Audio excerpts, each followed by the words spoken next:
We have a spotless sun and very quiet space weather. But all that's about to change. Those stories and more in the news this week.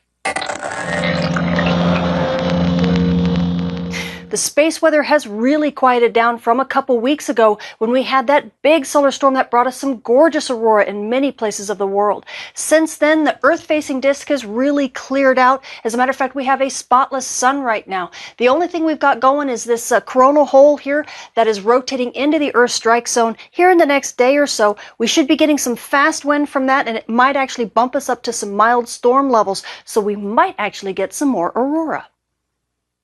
Switching to your M-flare threat meter, you can see we are well below the seafloor when it comes to solar flare activity. As a matter of fact, we barely popped through the C-class floor just with the flares that we've gotten. This means our solar flux is also extremely low, so you amateur radio operators and emergency responders to the hurricanes, you are probably running into propagation issues, and I'm sorry to say that. We just don't have enough solar flux to really get propagation going. And this trend will continue, especially now that we're at a spotless sun. This will continue for at least the next few days.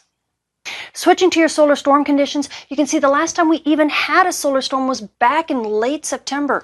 This reached a G3 level storm. It brought us some gorgeous aurora all over the world, and it lasted kind of down into the beginning of October before it finally quieted down. Since then, we've gotten to unsettled conditions and then mild conditions and then pretty much no conditions. That's the way it's been. It's been extremely quiet over the past easily week or two, but this isn't going to last. We are going to anticipate that fast wind coming and hitting us in the next day or two. It could easily bump us up to active conditions, and who knows, we may even get some solar storm conditions out of this. So you aurora photographers, you may be in luck.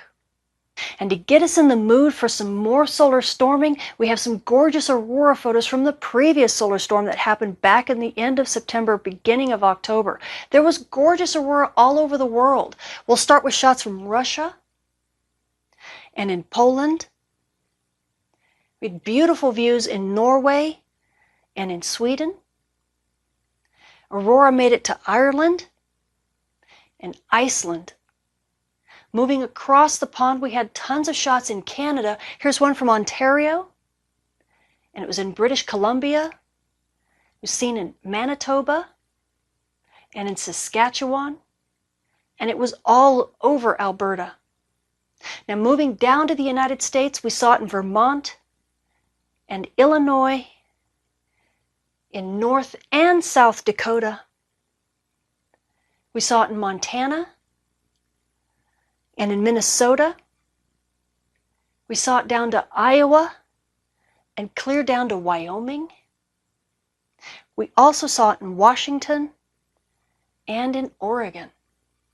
And then down south, we saw beautiful views in Tasmania and New Zealand.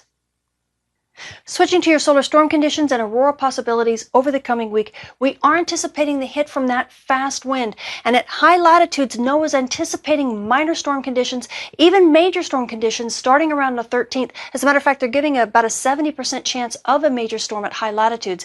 At mid latitudes, we're only expecting active conditions with about a 30% chance of a minor storm. And this should continue in through Friday, but around the weekend, things should begin to settle down. So you aurora photographers, you better get your pictures in quick, and you amateur radio operators, you should get a reprieve for the weekend.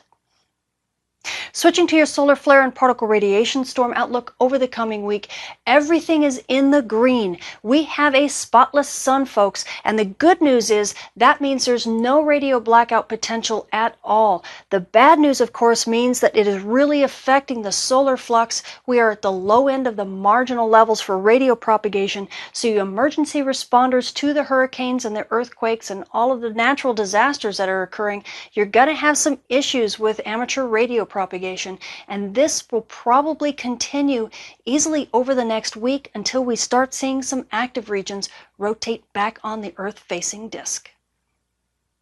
So despite the very quiet space weather over the past couple weeks, it looks like activity is finally about to pick up. We have some fast wind from that coronal hole that's moving into the Earth strike zone now. That should be hitting us here in the next couple days, and it could easily bump us up to storm levels. So you aurora photographers, get your cameras ready. You might actually get some aurora, maybe even down to mid-latitudes, just barely.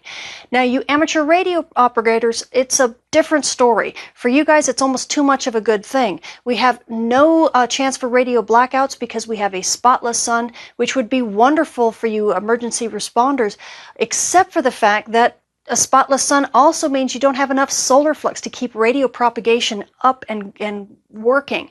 So you're going to have to suffer with that, and that's going to continue to be the story as we move closer to solar minimum.